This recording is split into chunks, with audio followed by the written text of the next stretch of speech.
When I first received my BRCA2 diagnosis, I knew I wanted to do whatever I could to live a healthy and happy life.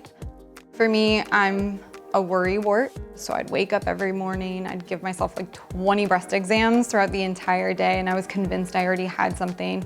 It was really hard for me to carry on my day-to-day, live a normal life when I didn't feel so normal anymore.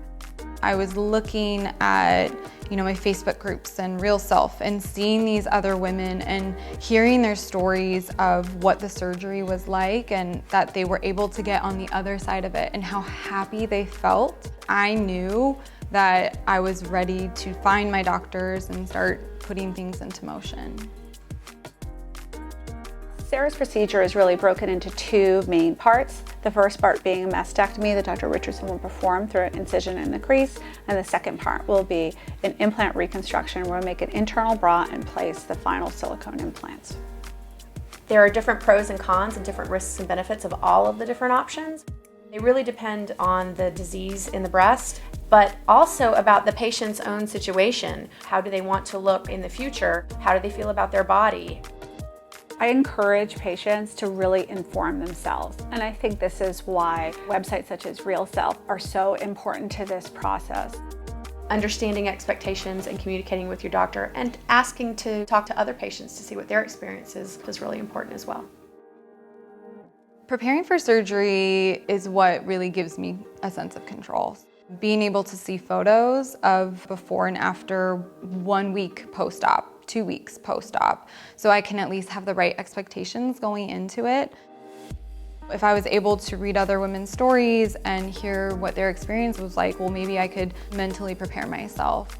It's really good for me to see the other side of it. The woman who wakes up every day and is so happy she had the surgery and she knows that she saved her life.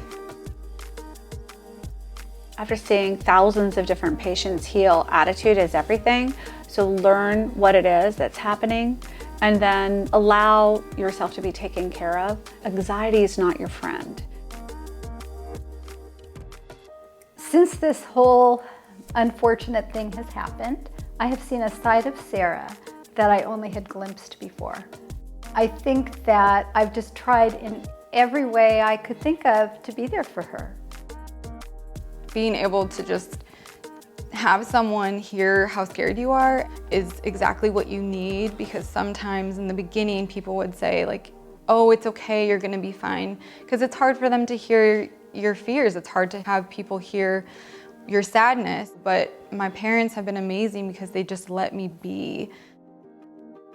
As hard as it is as a mom to see your daughter go through something like this, it could potentially save her life. She wouldn't have to go through having cancer. And it was the best decision for her because it was her decision. I know that I have the best team possible for myself.